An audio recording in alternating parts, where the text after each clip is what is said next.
भ्रष्टाचारी लोक अशा ठिकाणी पैसे होतात आणि तो बुवा बाबा नामवंत होतो आणि मग तिथे अशा स्त्रियांची रांगच्या रांग लागते. म्हणजे सत्ता, यौवन आणि संपत्ती हे एकत्र आले तर अविवेक जो तयार होतो तो हा असा. परंतु वकिलाने जर म्हटलं की मला नियम माहित नाही तर चालत नाही ना. बरोबर आहे. तसं अध्यात्मामध्ये आल्यानंतर आध्यात्मिक अधिकारी पुरुषांनी व्याभिचार करू नये हा नियम माहिती असून सुद्धा जर व्याभिचार केला तर मात्र त्याला ईश्वरीय दंड मोठ्या प्रमाणात मिळतो. भले आजचा उद्या मिळेल पण तो मिळणारच मिळणार. पती पत्नीपासून एकमेकाला न मिळणारं सेक्शुअल सॅटिस्फॅक्शन अच्छा एकमेकाला मिळालं पाहिजे. दुसरं आहे दोघांपैकी एकाला व्यसन असणे, त्यामुळे सुद्धा वाद होतात. आणि तिसरं कारण आहे इकॉनॉमिकली बॅड कंडिशन असणे. ओके. आध्यात्मिक व्यक्ती एवढी साधना उपासना करतो आणि दुसऱ्या बाजूला व्यभिचार करतो तर त्यांना भक्तीचं फळ मिळतं का, असं तुम्हाला विचारायचंय. आता तिकडे गेल्यानंतर पाहिजे तसं ज्ञान त्या गुरुकडे असेल तरच त्या ताईला लाभ होणार आहे, अन्यथा नाही. अन्यथा तो जर व्यभिचार युक्त जर बुवा बाबा त्याच्या जर मनामध्ये विचार असतील तर मात्र तो त्या ताईचा गैरउपयोग करण्याची जास्त शक्यता असते आणि आतापर्यंत असंच घडलेलं आहे.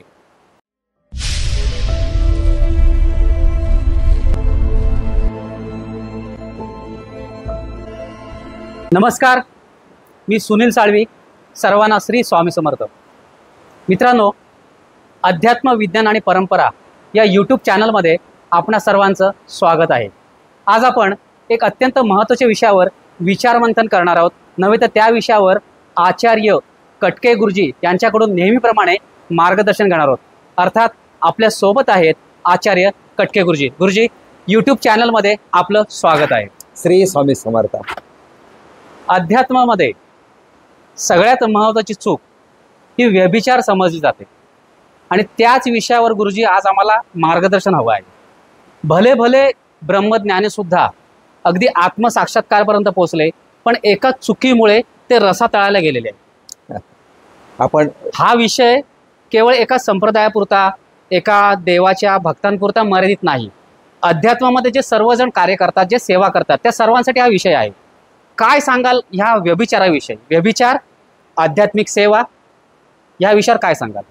आध्यात्मिक दृष्टिकोनातून बघायचं झालं तर सगळीकडे आता बाजार आहे आणि ह्या बाजारातून आचार्य अत्रेंनी एक नाटक लिहिलं होतं, बुवा तिथे बाया.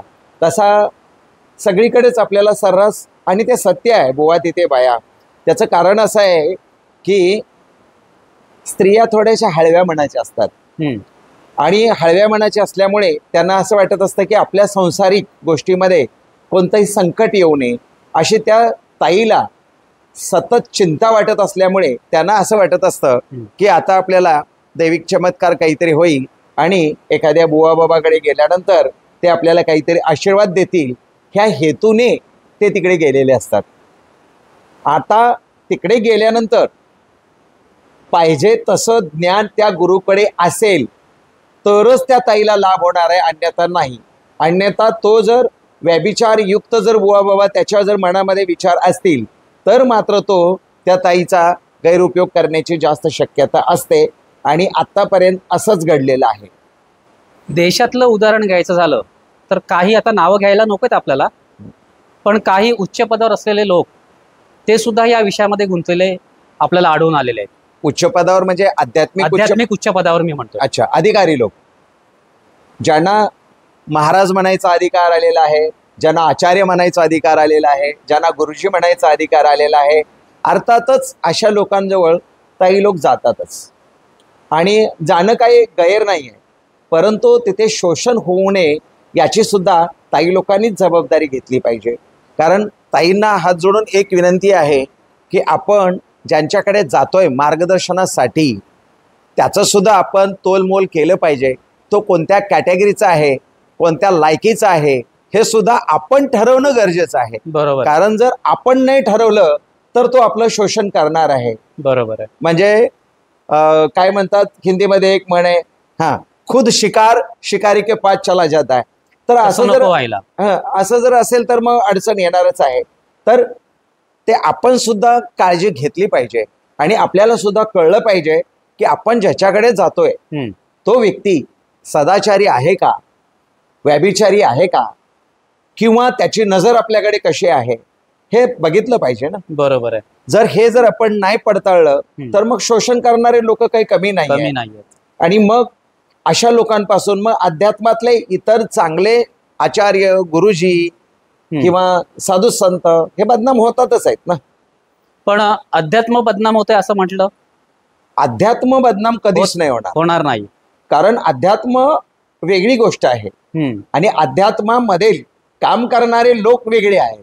त्यामुळे अध्यात्मामध्ये अध्यात्माचं काम करणारे लोक गोंधळ घालतात आणि ते व्यभिचार करतात.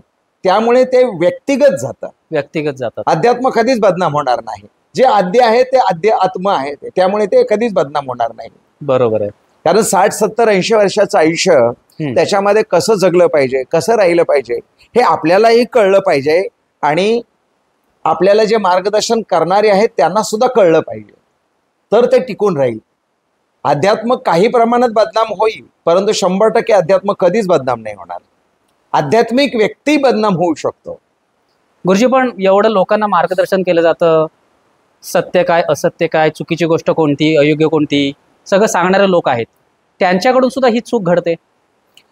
म्हणजे काय, त्यांच्या समोर अशी परिस्थिती निर्माण होते किंवा त्यांच्या समोर विनासायास असे ताई लोक जातात ना. मी तेच तर माझा मुद्दा आहे की ताई लोकांनी विचार केला पाहिजे की आम्ही व्यक्तीकडे जात आहे, आम्ही ज्याच्याकडे जातोय तो व्यक्ती कसा आहे हे ताईंनी विचार केला पाहिजे. आणि अर्थातच प्रत्येक ताईला असं वाटत असतं की माझा संसार सुखाने व्हावा, माझ्या पतीचं माझ्याकडे अति प्रमाणात प्रेम निर्माण व्हावं, माझ्या मुलांचं भलं व्हावं, माझ्या असंख्य प्रश्न असतात आणि माझ्या संसारिक गोष्टी वाढाव्यात. एक आशा लागून राहिलेली असते, या व्यक्तीकडे गेलो तर आपले प्रश्न सुटतील. कोणालाही तसंच वाटणार आहे. माझ्या आईला तसंच वाटलं, माझ्या ताईला तसंच वाटणार आहे, माझ्या पत्नीला तसंच वाटणार आहे. म्हणजे प्रत्येक स्त्रीला हळव्या मनाच्या असल्यामुळे त्यांना असं वाटतं की देवाधर्माकडे गेल्यानंतर, बुवा बाबांचा आशीर्वाद घेतल्यानंतर आपल्या घरात सुख शांती समाधान नांदायला सुरुवात होईल. हा एकमेव हेतूने ते जातात. त्यांचा भाव शुद्ध असतो. पण समोरच्या व्यक्तीकडे आपण किती स्वतःला त्यांच्या ताब्यात दिलं पाहिजे इथं पण कळलं पाहिजे ना. बरोबर आहे. आपण एक शिष्य म्हणून एक ताई एका बुवा बाबाकडे किंवा गुरुकडे जाते, मग त्या गुरुची आपल्यावरती कशी नजर आहे आणि आपण त्याच्या प्रमाणात शिष्य म्हणून किती टक्के त्यांच्याजवळ गेलं पाहिजे किंवा किती मोठ्या प्रमाणात आपण त्यांच्याजवळ गेलं पाहिजे हे जर त्या ताईला नाही कळलं तर मग तिथे व्यभिचार सुरू होतो.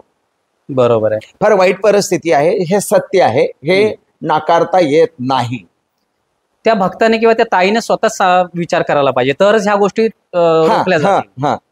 बुवा बाबाला आपण संधी देतोय, बरोबर आहे, व्यभिचार करण्याची, नाही तर त्याची काही हिंमत होणार आहे आपल्या घरी येऊन आपल्या ताईला त्रास द्यायची? नाही होणार आहे. बरोबर.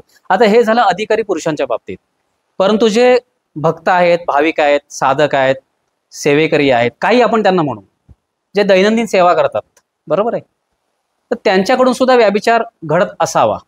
आता कोण उदाहरण समोर आपल्याला माहित नाही, आपण एक जनरल बोलतोय. अशा लोकांच्या बाबतीत काय सांगाल? असे जे साधक आहेत त्यांच्याकडून अशा चुका होतात, त्यांना काय आपण सांगाल? म्हणजे तुम्हाला असं म्हणायचं आहे की जे साधक आहेत, दररोज जे सेवा करतात, जे उपासक आहेत, जे स्वामी सेवेकरी आहेत, स्वामी नाही अध्यात्मातले जे स्वामी सेवक आहेत किंवा आध्यात्मिक भक्त आहेत किंवा आध्यात्मिक व्यक्ती एवढी साधना उपासना करतो आणि दुसऱ्या बाजूला व्यभिचार करतो, तर त्यांना भक्तीचं फळ मिळतं का, असं तुम्हाला विचारायचंय? मला कुठल्या एका संप्रदायाशी हा प्रश्न निगडीत ठेवायचा नाही. आपण कुठल्याही संप्रदायाशी बोलतच नाही, आपण व्यक्तीवर बोलतोय, व्यक्तीच्या कर्मावर. आध्यात्मिक सेवेकरी आहेत, त्यांच्याकडून व्यभिचार घडला तर काय होऊ शकतं, एवढं आपल्याला जाणून घ्यायचंय. आता मी तुम्हाला सांगतो, समजा एखादा सिग्नल आहे आणि त्या सिग्नलवरून आपण सिग्नल तोडून पुढे गेलो आणि पुढे एखाद्या ट्रॅफिक कॉन्स्टेबलनी आपल्याला अडवलं, तर आपण सर्वसाधारण माणसं बोलू शकतो की सर माझ्याकडून चूक झाली, मला माहित नव्हतं आणि मला सिग्नल कळला नाही किंवा चूक झाली. तर एक वेळ आपल्याविषयी त्याच्या मनामध्ये सहानुभूती निर्माण होईल. परंतु सिग्नल तोडलाय, चूक केली आणि पुढे आलाय आणि तो व्यक्ती जर वकील असेल आणि तो जर म्हणत असेल तर मला माहित नव्हतं, सॉरी माफ करा, तर असं होऊ शकत नाही ना. म्हणजे नियम कोणाला माहितीये? वकिलाला माहितीये. बरोबर. पण माहिती असून सुद्धा तुम्ही नियम तोडला म्हणून त्या वकिलाला दंडात्मक तो कारवाईस पात्र राहतो.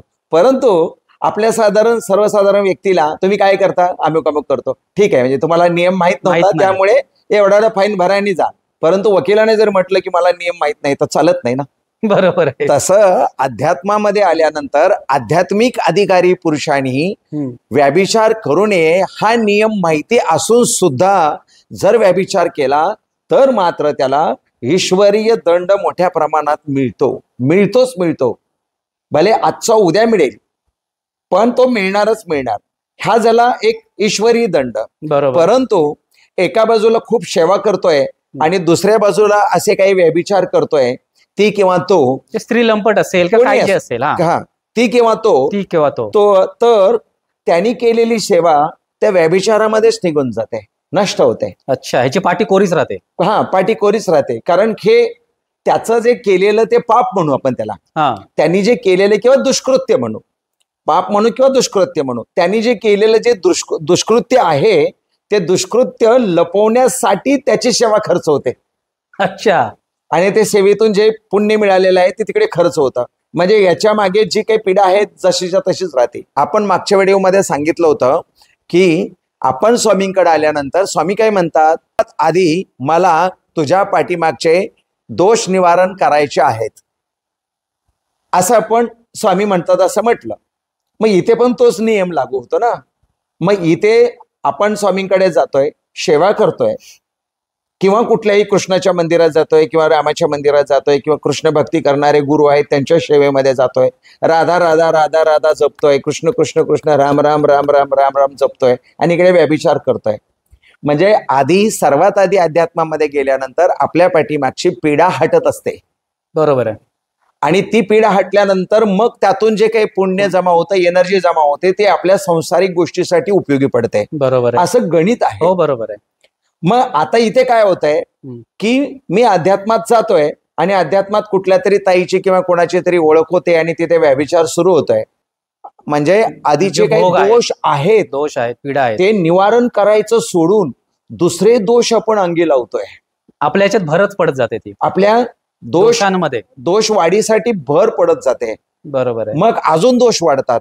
मग आपल्याला बदनामी तर होतेच दोघांची पण, परंतु अध्यात्मात सुद्धा आल्यानंतर आध्यात्मिक गुरुची सुद्धा बदनामी होण्याचे चान्सेस आहेत. बरोबर आहे. आणि मग हा सगळा गोंधळ होत असल्यामुळे मग आध्यात्मिक वातावरण खराब होतं, गडबड, प्रगती सुद्धा खुंटते आणि त्याची तर प्रगती संपतेच. बरोबर आहे. असं गणित आहे सर. आपल्या वेदानुसार जर आपण थोडासा विचार केला तर आपण समजा एखाद्याला विनाकारण जर टच झाला, शरीराचा एकमेकाला स्पर्श झाला, अच्छा, तर त्या स्पर्शाने दूषित व्यक्तीचे निगेटिव्ह एनर्जी आहे ती आपल्या शरीराला येते असं शास्त्र आहे. ओके, सांगतं. दूषित व्यक्ती म्हणजे कोण? आता आपण एक सायंटिफिकली एक उदाहरण घेऊया. समजा एखादा व्यक्ती चिखलात काम करतोय. दूषित व्यक्ती म्हणजे कोण मी हे सांगतोय. तर एखादा व्यक्ती चिखलात काम करतोय किंवा घाणीत काम करतोय, गटर सफाई वगैरे असं करतोय, आणि आपण ठेवलेलं पाणी आहे, मटका आहे दरवाजात, सर्वांसाठी आहे. बरोबर. मग आता त्या व्यक्तीला जर तहान लागली आणि त्या व्यक्तीने जर पाणी प्यायचं असेल तर डायरेक्ट त्या आपण ठेवलेल्या मटक्यामध्ये तो हात घालू शकतो का? किंवा आपण त्याला त्या मटक्यामध्ये हात घालू देऊ का? नाही देऊ शकत. मग आपण काय करणार? आपण देऊ त्याला पाणी. मग पाणी कसं देणार आपण? तर आपण काहीतरी एक भांड घेणार आणि त्याला दुसरं भांड देणार ना, असं थोडस वरूनच देणार ना. तर इथं अशुद्ध भाव म्हणजे हा आहे. अच्छा, सायंटिफिकली टेम्परामेंट मध्ये बोलायचं झालं तर तो जो काही गटरामध्ये किंवा चिखलामध्ये किंवा दुर्गंधीयुक्त वातावरणामध्ये काम करून आलेला आहे, कारण काम करावं लागतं. आता बीएमसी मध्ये जर तुम्ही बघितलं तर गटरामध्ये काम करणारी लोक तुम्हाला दिसतील, शेतकरी लोक चिखलामध्ये काम करणारे दिसतील. तर तो त्याचा अस्वच्छतेचं वातावरणामध्ये तो आहे, म्हणून त्यांनी शुद्ध व्हावं. शुद्ध व्हावं म्हणजे काय? त्याच्या अंगावरची सगळी घाण काढावी आणि मग त्याने त्या रांजण भरलेला असेल किंवा तो मटका भरलेला असेल त्यांनी त्यामध्ये खुशाल हात बुडवून पाणी प्यावं. हा पवित्र आणि अपवित्र मधला भाग जो आहे तो स्वच्छता आणि अस्वच्छता असा भाग आहे. तर मानवता धर्माचं पालन करताना याचं भान आपण ठेवलं पाहिजे. आता गुरुजी मला सांगा, हे तुम्ही सांगितलं सायंटिफिकली, पण व्यभिचारामध्ये कोणकोणत्या गोष्टी येतात त्याचं काय सांगाल? समर्पक उत्तर कसं द्याल? व्यभिचारामध्ये जसं म्हटलं गुरु शिष्य जवळ असतात त्यातून व्यभिचार घडतो, जनरली घडतो. कारण ते एवढ्या किंवा तो एवढ्या जवळ जातो की तिथे गडबड होण्याची जास्त शक्यता असते. ते गुरुनीही त्याच्या नियमांचं पालन केलं पाहिजे, काही लिमिट्समध्ये आपण वागलं पाहिजे, आणि जी काही शिष्य असेल किंवा ताई असेल कोणी त्यांनीही मर्यादेचं पालन केलं पाहिजे. थोडक्यात भक्तांनी आणि गुरुनी दोघांनीही आपल्या मर्यादेचं पालन केलं पाहिजे. एक व्यभिचारामध्ये हा भाग आला. भक्त मंडळीमध्ये आपापसामध्ये सुद्धा व्यभिचार येतो. प्लस एखादा गुरु भक्तीमध्ये खूप आहे, गुरु सुद्धा चांगला आहे, त्याची देवता सुद्धा चांगली आहे, आणि तिथे खूप तो तन्मयतेने धन्मयतेने आणि आत्मयतेने गुरु सेवा करतोय, आणि बाहेर जाऊन त्याला व्यभिचाराची सवय आहे, तर त्याला जी काही एनर्जी प्राप्त होते गुरुभक्तीकडून किंवा अध्यात्मात येऊन ती सगळी तिकडे व्यभिचारात खर्च होते. तर इकडे तू गुरुभक्तीत आहेस, सेवा करतोयस, पुण्य कमवतोयस, आणि ते कमवलेलं पुण्य त्या स्त्रीकडे जाऊन तिच्या केवळ स्पर्शाने तिचं पतन होत आहे. म्हणजे याच्याकडे काहीच राहत नाही. म्हणजे व्यभिचारामध्ये अनेक प्रकार येतात आहे. तर व्यभिचार म्हणजे फक्त स्त्रियांशी संबंध ठेवणे असं नाही. व्यभिचारामध्ये भ्रष्टाचार पण व्यभिचारामध्येच जवळजवळ येतो. कारण भ्रष्टाचारी केल्याशिवाय आमाप संपत्ती मिळत नाही, आणि आमाप संपत्ती मिळाल्याशिवाय त्यांच्याकडे अशा ताई लोक अट्रॅक्शन होत नाहीत. आणि बुवा बाबाकडे भ्रष्टाचारामुळेच तर एवढी संपत्ती जमा होते ना. बरोबर आहे. आणि भ्रष्टाचारी लोक तिथे जाऊन होतात पैसे, हे सत्य आहे. बरोबर आहे. भ्रष्टाचारी लोक अशा ठिकाणी पैसे होतात आणि तो बुवा बाबा नामवंत होतो, आणि मग तिथे अशा स्त्रियांची रांगच्या रांग लागते. म्हणजे सत्ता, यौवन आणि संपत्ती हे एकत्र आले तर अविवेक जो तयार होतो तो अशा पद्धतीनं. बरोबर आहे. तर मला सांगा की साधकाने कोणती काळजी घेतली पाहिजे? या सगळ्या गोष्टी आता समाजामध्ये दिसत आहेत आपल्याला. साधकाने कोणत्या गोष्टींची काळजी घेतली पाहिजे? ज्याला आध्यात्मिक उन्नती करायची आहे, ज्याला प्रगती करायची आहे. तुम्ही वैवाहिक सुख जर तुम्हाला 100% मिळत असेल तर बाहेर अशा गोष्टी घडण्याचं कारणच येत नाही. मूळ आपण त्याचा जर शोध घेतला, व्यभिचार का घडतो याचा जर मूळ आपण शोध घेतला तर याचे 3 प्रकारामध्ये आपल्याला बोलता येईल. पती पत्नीचं जेव्हा भांडण होतं किंवा घटस्फोटापर्यंत ते दोघे जण जातात, त्याला 3 महत्वाची कारण आहेत.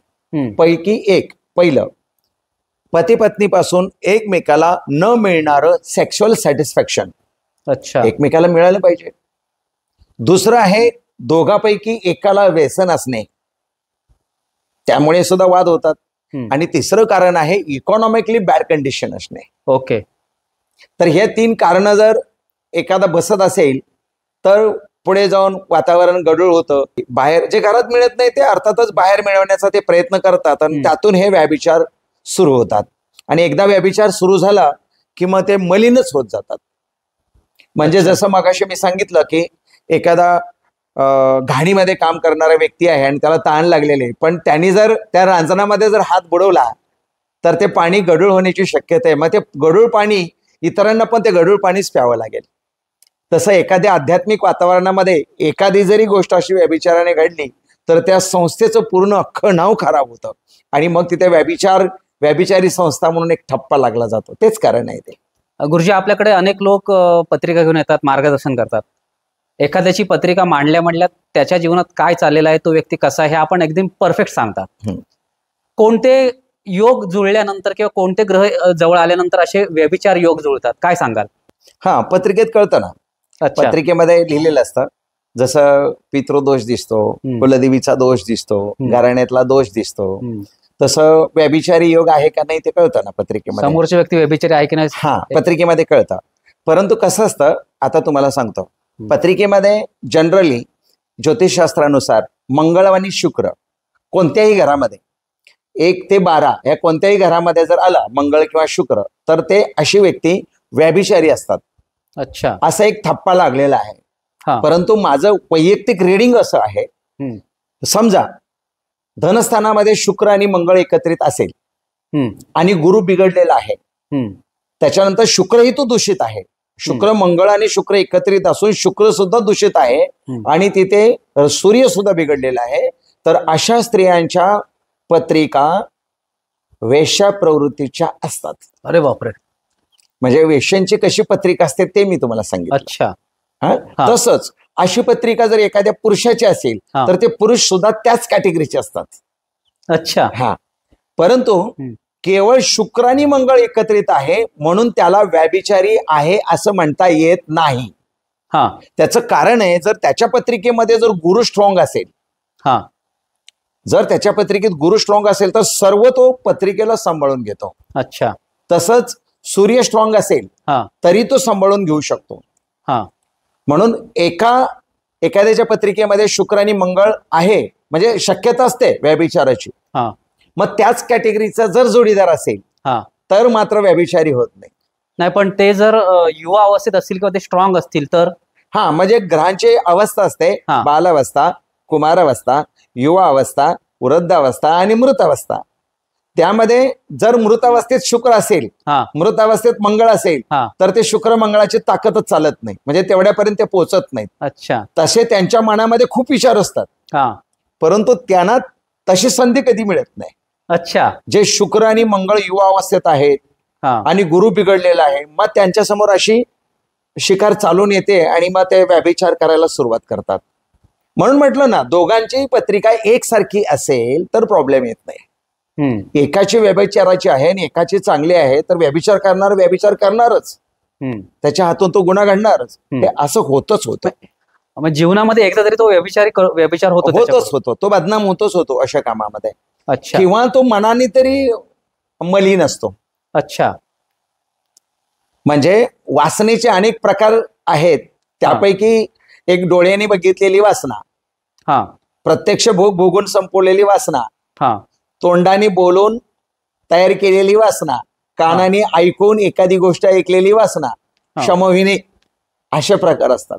म्हणजे वासना शमविण्याचे अनेक प्रकार आहेत. हे पंचेंद्रिय आहेत ना आपले, जे ह्या पंचेंद्रियापैकी कोणताही एक इंद्रियाद्वारे अशी वासना शमविली जाते.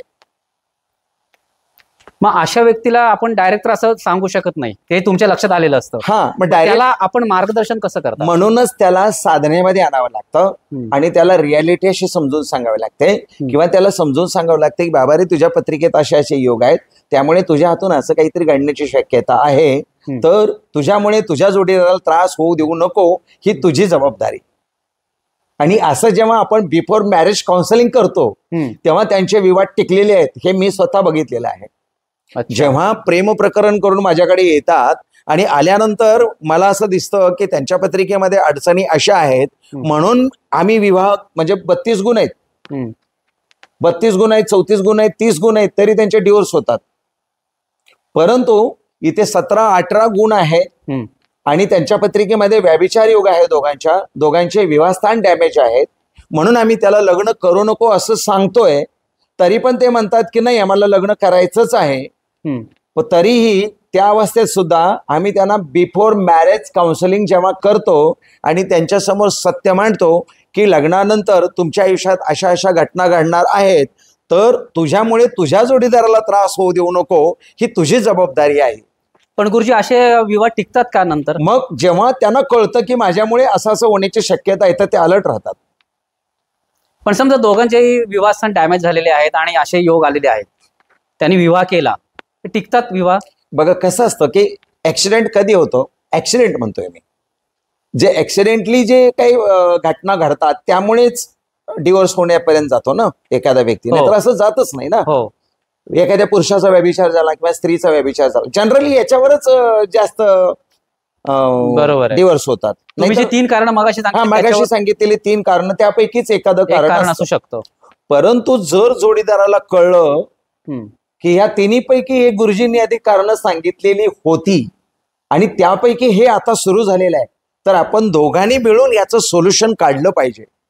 आणि जर पती पत्नीने मिळून दोघांनी जर याचं सोल्युशन काढलं तर त्यांचा संसार सुखात चालेल ना. अडचणी येत नाहीत. आणि अशी कितीतरी लोक माझ्या समक्ष आहेत, कारण मी हे 1993 पासून करतोय, त्यामुळे आतापर्यंत काउन्सिलिंग केलेली कपल्स येतात, मोठ्या खुशीने आनंदाने स्वामीकडे येतात. नाही पण गुरुजी मला सांगा, ती किंवा तो दोघेही विवाहित आहेत, दोघांपैकी कोणतरी एक बाहेर व्यभिचार करतोय, माहित नाही कोण करतोय, मग अशा लोकांसाठी काय सांगाल? हा, असे खूप आहेत ना, त्यांना आपण छुपे रुस्तम असे म्हणतो. असे खूप लोक आहेत. त्यांना काय सांगाल मग? नाही, त्यांना हेच सांगेन की हे चांगलं नाहीये, योग्य नाहीये. कारण तुम्ही तुमच्या जोडीदारावर अन्याय करताय, तुमच्या जोडीदाराचे हक्क तुम्ही हिसकावून घेताय. त्याचं कारण असं आहे की जोडीदाराला जे तुमच्याकडून एनर्जेबल सुख पाहिजे ते मिळणार नाही, कारण तुम्ही स्वतः बाहेर सुख मिळवताय, पण जोडीदाराच्या सुखाचे सगळे हक्क तुम्ही दुसऱ्या तिसऱ्या कोणत्या तरी एखाद्या व्यक्तीला देताय. तो एक मुद्दा झाला. दुसरं, तुमच्या काही संसारामधले 30, 35, 50, 60 हजार, 1 लाख काही इन्कम असेल, त्या इन्कम मधला तुम्ही त्या इन्कमचा नाश करून व्यभिचार करताय. त्यामुळे त्यातून दुसरं काही सुख मिळणार नाही. आणि यदा कदाचित ते चुकून तुमच्या मुलांना कळलं तर तुमची तुमच्या मुलांसमोर काय इमेज राहणार आहे, किंवा पत्नीसमोर तुमची काय इमेज राहणार आहे, किंवा पतीसमोर तुमची काय इमेज राहणार आहे. तर हा आपण स्वतःला विचारला गेलेला प्रश्न आहे, आणि विचारला पाहिजे. स्वतःला आपण हा प्रश्न विचारला पाहिजे, मग मात्र अशा व्यभिचार घडणार नाहीत. म्हणून बिफोर मॅरेज काउन्सिलिंग हा आता आपण जे काही स्कीम राबवतोय तो अतिशय महत्वाचा फॅक्टर आहे. प्रेम प्रकरण केले हरकत नाहीये, आणि आता त्यांना विवाह करायचाच आहे, पण समजून तर घ्यावं बिफोर मॅरेज काउन्सिलिंग काय आहे ते. माझ्या आयुष्यात कशा कशा प्रकारे घटना घडतील, किंवा तिच्याकडून किंवा त्याच्याकडून तिला कोणत्या प्रकारे असा त्रास होऊ शकणार आहे. त्याला आपण मोरॅलिटी म्हणू शकतो ना, नैतिकता. तर एकमेकाची तुमची नैतिकता जपली पाहिजे, तर ते नैतिकतेवर संसार टिकून असतो.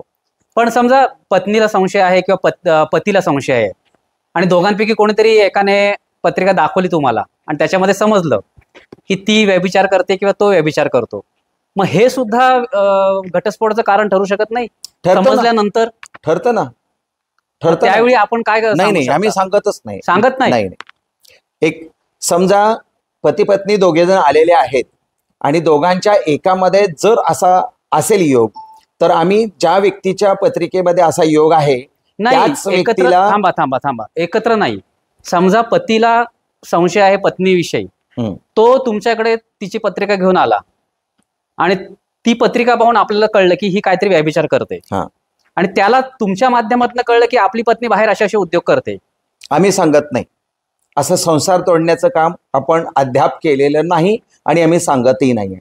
ज्योतिषशास्त्राचा पहिला नियम आहे, एकाची पत्रिका दुसऱ्यासमोर सांगायची नाही. पहिला नियम आहे तो.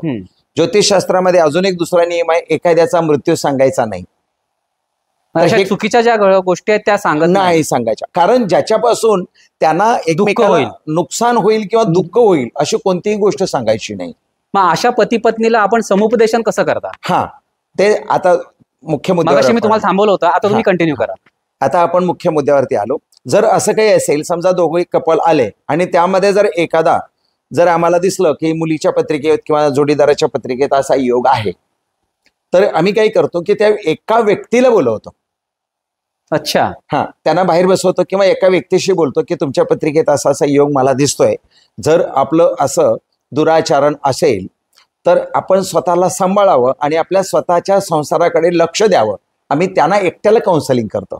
हा, ते महत्वाचं आहे. ते महत्वाचं आहे, कारण त्यांचा संसार टिकून राहणं महत्वाचं आहे. बरोबर आहे. कारण जरी एखादा, तुम्ही मगाशी म्हटल्याप्रमाणे, एखादा दादा आला आणि त्याच्या पत्नीच्या म्हणजे ताईच्या पत्रिकेमध्ये व्यभिचार आहे का असं विचारतोय, तर असेल तरी करणारे पण बरेच लोक असतात, येतात, विचारतात, किंवा ताई पण येते, माझा नवरा बाहेर लपडे करतोय का बघा म्हणून, असं पण असतं. बरोबर. तरी आम्ही सांगत नाही. का नाही सांगत? त्याला हे कारण आहे. प्लस त्यांना सांगतो की त्यांना माझ्याकडे पाठवून द्या, मग ते त्यांना घेऊन येते, आणि आल्यानंतर मग मी एकट्याशी बोलतो. जर तुमच्या पत्रिकेत असं दिसतंय मला, तर तुम्ही असं करत असाल तर करू नका, संसाराकडे लक्ष द्या. त्याचा किंवा तिचा पूर्ण ब्रेन वॉश करता. हा, ब्रेन वॉश करतो, आणि त्याच्यानंतर दोघांना एकत्रित बसवून सांगतो की आता यांचं काही नव्हतं आणि पुढेही नाही. कारण एखादी ताई आली, माझ्या नवऱ्याचं बाहेर काय आहे का बघा, तर असेल तरी आम्हाला ते सांगायला अधिकार नाही. आणि जर तो सुधारणार असेल पुढे तर सांगून उपयोग काय, असं पण आहे ना. बरोबर. तर चूक होते, माणसाचा अधिकार आहे चूक होणं, पण झालेली चूक रिपीट होणं याला एक तर सवय म्हणू शकतो किंवा मूर्खपणा म्हणू शकतो. तो अपराधामध्ये मोडतो. अपराध तरी होईल किंवा मग मूर्खपणा तरी होईल, दोन्हीपैकी एक. म्हणून चूक होणार, पण एकदा चूक होऊ शकते. झालेली चूक रिपीट दुसऱ्या वेळेला होते, त्यावेळेला मात्र तो अपराध ठरतो. मित्रांनो, कोणाला उद्देशून हा व्हिडिओ केलेला नाही आहे, पण जे कोणी अशी आध्यात्मिक चूक करत असतील त्यांना योग्य तो मार्ग मिळावा, त्यांची चूक त्यांनी थांबवावी, याकरता गुरुजींनी केलेलं मार्गदर्शन अत्यंत उपयुक्त ठरणार आहे असं मला वाटतं. गुरुजी, स्वामींच्या काळात सुद्धा अशा काही घटना घडलेल्या होत्या. तर स्वामींची बखर जर आपण वाचलीत तर एक महसूलचा अधिकारी असतो, त्याने घरामध्ये बाई ठेवलेली असते. महाराज म्हणतात की तुझ्या घरी मी येणार नाही, मला विटाळ होतो. तर असा देखील संबंध आलेला आहे. म्हणजे महाराजांना सुद्धा काही गोष्टी, ह्या ज्या गोष्टी आहेत ते त्यांनी त्यावेळी रोखण्याचा प्रयत्न केलेला होता. म्हणूनच आपली जी चर्चा आजची आहे तीच आहे की अध्यात्मात आल्यानंतर सर्वात आधी काळजी हीच घ्यावी लागते. ते गुरुचीही नैतिकता आहे आणि शिष्याचीही नैतिकता आहे. आपण आपल्या लिमिट्स मध्येच राहावं लागतं. शिष्याने सुद्धा लिमिट्स क्रॉस करून आपण पुढे जाऊ नये आणि गुरुनी सुद्धा लिमिट क्रॉस करून खाली उतरू नये, अन्यथा असं काहीतरी गडबड होण्याची शक्यता असते. परंतु अध्यात्मात घडू नये, अध्यात्मात घडू नये असं मला वैयक्तिक वाटतं. कारण प्रत्येकाचा आपला विषय आहे. सोपी गणित आहे. एखाद्याला घरात चहा पिऊ वाटत नाही पण तो बाहेर जाऊन पितो, त्या पद्धतीने एखादा व्यक्ती काय करतो तो तिकडे आपण लक्ष द्यायचं नाही. परंतु अध्यात्मात असं नको. अध्यात्मात आल्यानंतर जे काही सुख मिळणार आहे, आध्यात्मिक सुख, हे सर्वांना एकसारखं मिळणार असतं. पण त्यात घरी मिळालं नाहीये म्हणून इथे त्यासाठी येतोय, हे मात्र चुकीचं होतं. मग ते गुरूंचं सुद्धा लक्ष असलं पाहिजे आपल्या शिष्यावरती. बरोबर आहे. आणि शिष्यांनी सुद्धा याची जबाबदारी घेतली पाहिजे की अशा ठिकाणी जातोय आपण तर तिथे फक्त आध्यात्मिकच गोष्टी घडाव्यात, दुसऱ्या कोणत्याही तिथे व्यभिचारात्मक गोष्टी घडू नयेत, याची आपण आपली जबाबदारी घेतली पाहिजे. मला असं वाटतं मित्रांनो, अध्यात्म आणि व्यभिचार या विषयावर अर्थपूर्ण, महत्त्वपूर्ण, सांगोपांग चर्चा झालेली आहे आणि याच्यातून योग्य तो बोध जे कोणी ह्या चुका करत असतील त्यांनी घेतला पाहिजे, इतकंच या निमित्ताने नम्रतेने सांगावं असं वाटतं. हा कार्यक्रम, हा शो, ही मुलाखत आपणाला कशी वाटली आम्हाला जरूर लाईक करा, शेअर करा आणि कमेंट करायला विसरू नका. गुरुजी, एका अत्यंत महत्त्वपूर्ण विषयावर आपण आपली मतं मांडलीत, मार्गदर्शन केलं, त्याबद्दल आपले आभार. श्री स्वामी समर्थ. श्री स्वामी समर्थ.